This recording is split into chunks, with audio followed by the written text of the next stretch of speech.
उत्तरी हवा और सूर्य की कहानी। एक बार की सूर्य और उत्तरी हवा में बहस छिड़ गई। उत्तरी वायु घमंडी और जिद्दी प्रवृत्ति की थी। उसे अपनी शक्ति पर बड़ा अभिमान था। अक्सर वह प्रचंड वेग से बहती और पेड़ों को उखाड़ फेंकती, घरों को गिरा देती, खेतों में खड़ी फसल बर्बाद कर देती थी। उसमें उपस्थित आर्द्रता झीलों और नदियों के पानी को जमा देती थी। बहस करते हुए वह सूर्य से बोली, मेरी शक्ति के सामने किसी का जोर नहीं चलता। मैं दुनिया में सबसे ज़्यादा शक्तिशाली हूँ। मेरे सामने सब तुच्छ हैं। सूर्य नम्रता से बोला, मेरे विचार से हर किसी में शक्तियाँ भी होती है और कमजोरियाँ भी। इसलिए कोई खुद के सबसे शक्तिशाली होने का दावा नहीं कर सकता।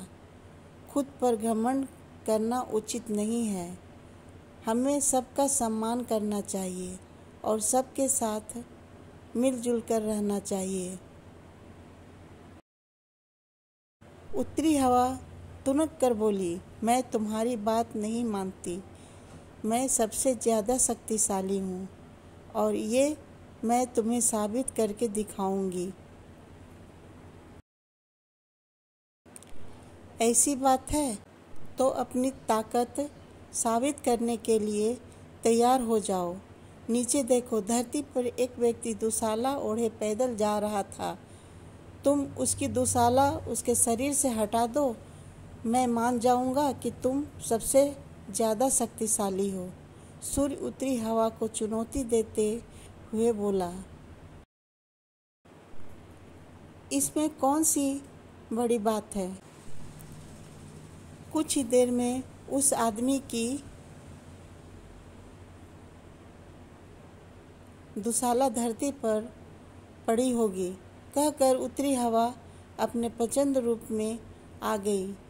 धरती पर धूल भरी आंधी चलने लगी, पेड़ पौधे लहराने लगे, सूखे पत्ते व अन्य सामान उड़ने लगे।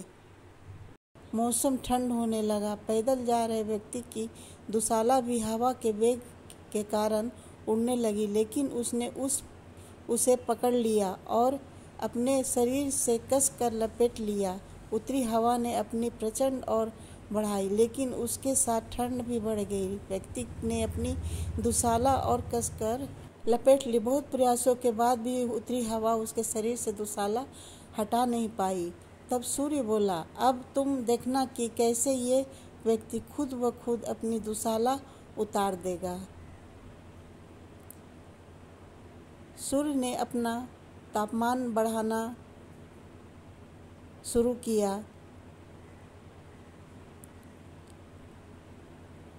तापमान बढ़ते ही धरती पर जा रहे व्यक्ति को गर्मी लगने लगे। वो पसीना पसीना हो गया। फिर क्या, उसने खुद ही अपनी दुशाला उतार दी। यह देख उत्तरी हवा बहुत शर्मिंदा हुई।